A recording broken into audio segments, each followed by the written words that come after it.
souhaite la plus cordiale des bienvenues à la crème mentale, qui aujourd'hui, comme à l'accoutumée, c'est la tradition qu'on veut instaurer, vous provient d'un lieu particulier, mais de circonstances.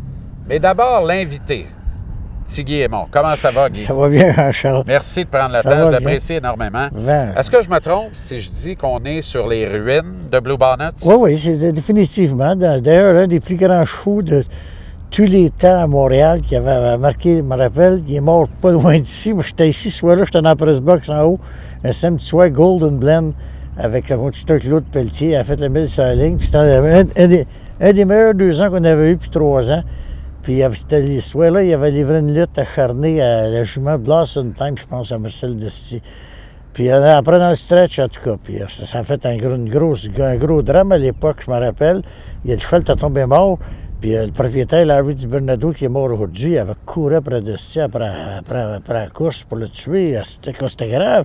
Parce que Raymond Lemile rentre dans le bureau, puis le calmer, puis tout ça. Puis finalement, ils ont découvert que le cheval, ça aurait pas arrivé n'importe quand. Il avait le cœur plus gros. Peut-être pour ça qu'il était si bon. Puis il avait le cœur plus gros que nature. Ça a éclaté. Puis ça allait éclater ce soir-là. Je travaillais au dimanche matin, qui était le journal le plus populaire dans le temps. Puis si tu n'avais pas été là, l'hippodrome aurait fermé 5 ans plus de bonheur. Je peux pas te le dire ça, parce qu'à la fin, moi, ça m'a fait bien de la peine. Je peux te dire quelque chose. J'ai vu la mort des expos, j'ai vu la mort de bien des affaires à Montréal, mais la mort des courses sans copier, parce que c'était tous des gars que je connaissais. J'avais connu les grands-pères, les pères, les descendants. J'ai vu partir. Tu sais, c'était caché, cette histoire-là. Hein? Mais ça, c'est. Moi, dans la politique, je veux rien savoir de ça. Dans mon livre, ça n'est tout. Je veux rien savoir de ce monde-là. Mais c'est la politique qui a tué. Ben oui, Jean Charest, il a donné ça au sénateur libéral Mascotte. Il n'y avait pas d'affaires dans les courses. Lui, il s'était fait un nom dans les faillites. Puis d'ailleurs, il en a fait une avec eux autres sites. Ils ont tout mis. Les pauvres employés qui avaient travaillé comme vendeurs d'étiquettes 30, 45 ans, ils ont tout mis dans la faillite. Ma nièce, moi, qui était dedans, qui a travaillé. Même Raymond Lemay, le grand patron. Les fonds de pension. Tous les fonds de pension, tout. Il a vendu des clôtures. Ça, il y avait des clôtures. Une clôture qui valait, je pense, 1 million. Il a tout vendu, tout. C'était un gars qui était supposé de... Je me rappelle la relance des courses. Oui, la relance des courses. Quand il a vu qu'il ne pouvait plus faire d'argent, il t'arrangeait ça. Ils ont tout mis dans la rue. Puis ça, c'était caché. Cette affaire-là, il y a 5000 chevaux qui ont été tués au Québec. 5000 chevaux. Pas 10 chiens puis 20 chiens dans les chenilles. 5000 chevaux. Abattus. Abattus, envoyés à la viande, pour la viande. Des poulains, des juments pouliniers, des chevaux de course. Il y en a quelques-uns qui ont été chanceux. Que Jerry Turenne, qui vient de mourir, justement, lui, il allait apporter ça, il allait vendre ça aux Yamish. C'était une secte religieuse. Tu n'étais pas là de tourner avec un char. Aux États-Unis, par l'Ontario, il faut qu'ils mènent avec des chevaux. Il en a vendu, je ne sais pas combien, il partait tous les semaines avec. Il embarquait ça dans le camion, puis il allait vendre ça aux autres. Mais il y en a 5000 pareils qui ont été tués. C'était un drame, ça. C'était un drame qui a été caché. Puis ça, à cette époque-là, on n'a jamais compris ça, parce que quand ils ont bidé pour avoir le contrôle des courses, il y avait des groupes de l'Ontario, des États-Unis, des groupes qui avaient des noms, qui étaient... Puis ils sont arrivés, Jean Charest est arrivé avec ce gars-là, le libéral, Mascotte. Personne ne les connaissait, tout, on savait juste qu'ils avaient fait de l'argent avec les faillites. Puis finalement, il en a fait une. Il a continué de la faire. Il a continué à faire une. C'est ça, c'était un expert dans ça.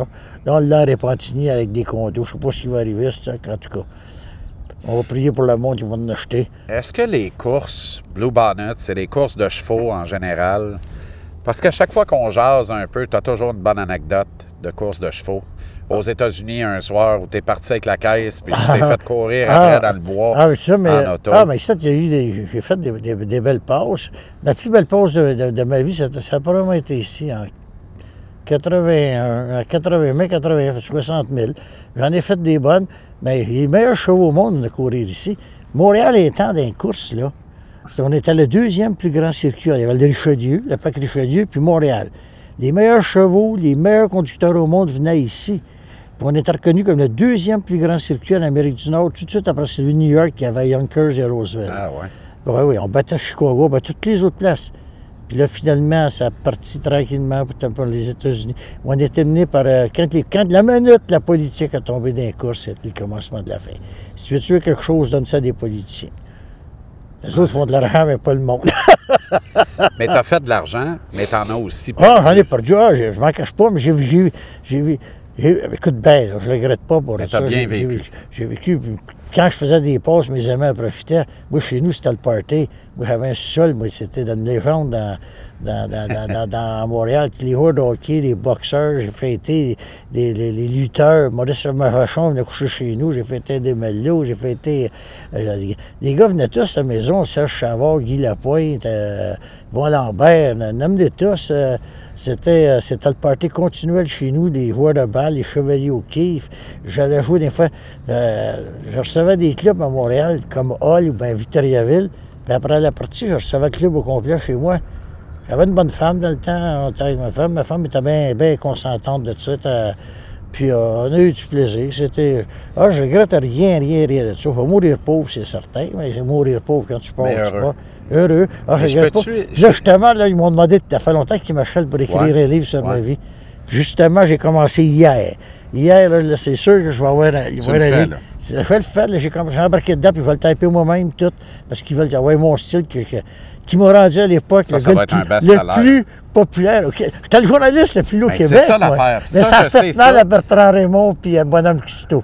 Ça les a fait bien fait mal. Qu'est-ce qui a fait le plus mal à ta carrière? Le fait que tout le monde t'aimait puis tout le monde te lisait, puis que tu t'es fait détester par d'autres qui avaient le pied plus plaisant ou qui lâchaient derrière mieux que toi, ou bien les courses ont fait le plus mal à ta carrière? Ah, pas les courses. Les courses, c'était le contraire. Je me suis fait les courses, il y avait tellement de monde qui me lisait, puis tout ça, le monde le fouillait, les potins, puis tout. Moi, pourquoi tu penses que j'étais le gars le plus lourd au Québec? Puis je parlais de tout. Je parlais des courses, je parlais du show business, je parlais de hockey, je parlais de baseball, de la lutte, de la boxe. Tout le monde. Je mettais des noms à tonnes. Il y a du monde dans le business qui était jaloux. Parce que les gars se tenaient avec toi. Tu étais fin qu'eux autres. Le party pognait chez vous. Eux autres, il n'y avait pas ce touch-là. Il n'y avait pas ce twist-là. J'avais tous les insights des joueurs, n'importe quoi, ou des gars de Satigui. Moi, j'ai eu bien des grosses coups dans ma vie. Comme Claude Ruel. Là, quand Claude Blake a lâché Canadien, là, tout le monde, le prochain instructeur, ça va être Dick Moore, ça va être Floyd Curry, puis tout ça. Puis j'avais des bonnes informations. J'étais chum avec les gars. Comme ça, quelqu'un m'a dit, Tigui, ferme ta voix, dis pas que ça vient de moi, mais je te le dis, ça va être Claude Ruel. Puis moi, j'avais un patron, Jean-Paul Jauré, qui m'avait, dimanche matin, il m'avait donné un break. Quand il m'avait engagé, il m'a aidé à faire un nom. C'est là que je me suis fait un nom. Lui, pour commencer, il m'a embarqué, j'avais peut-être 21 ans dans le top, il m'a embarqué sur le but du Canadien. Je faisais les chambres du club visiteur au Canadien.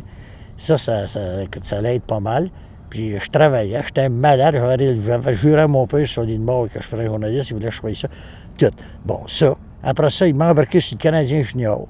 Il m'a embarqué sur la ligne métropolitaine. J'ai couvert la boxe, les courses de choix, parce que ça, il n'y avait pas de page. Les secrets du Stratéum avec Guy Aymon, c'était un autre monde, tout ça.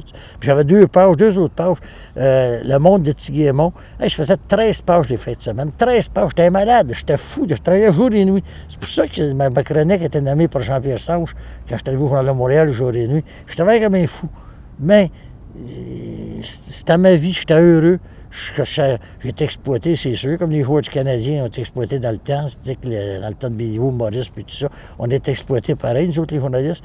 Le premier journaliste, pour dire, le premier patron dans les journaux qui a commencé à bien nous payer, je vais être franc, je vais lui donne ça, crédit, c'est Pierre Palladot, quand les ventes ont augmenté. Ouais. Parce que quand Jacques Beauchamp est arrivé au Journal de Montréal, il y avait 30 journalistes, les payes étaient saisis, ils ne vendaient pas de journal, puis les gars n'avaient pas de salaire. Puis Jacques Beauchamp qui a mis ça au monde. Puis ça choquait Maurice Cousteau qui avait remplacé Beauchamp, que Peleda avait envoyé à Philadelphie. Puis moi, quand je vais partout, je disais c'est grâce à Jacques Beauchamp, puis le Québécois, puis le Cousteau, ça allait qu'il maïssait, il haïssait tous les gars de Beauchamp. Il les a tous poignardés, toute la gang, que ce soit le premier qui avait su Beauchamp, Marcel Godette, qui est en cours, Pierre-Yvon Pelletier, Michel Bénard, Pierre-Luc. Quand il est mort, Cousteau m'a réparé le tour, j'avais appelé Pierre-Luc. Pierre-Luc qui vient de mourir incidemment, c'était le directeur des pages artistiques au Journal de Montréal. Ouais. J'ai dit, Pierre, sais-tu ce qui vient de mourir? Il dit non. J'ai dit, Maurice Cousteau. Je n'oublierai jamais sa réponse. Il dit, Tigui, dis-moi juste qu'il a souffert avant de mourir. J'ai dit, non, il est mort d'une crise cardiaque. Mais crois-moi que je prends tous les roues pour qu'il brûle, lui. Ah, c'est un simiqué. Ça, c'était l'homme le plus hypocrite. Mais c'était un homme politique. D'ailleurs, c'est lui qui était avec Duplessis quand il est mort. Il est bon politicien. Comment il est tombé au Journal de Montréal? C'était pas à cause de son instruction. Il avait lâché l'école à 13 ans. Il a commencé avec Henri Dufresne, le lutteur, pour poser une ronde de pain et de lait.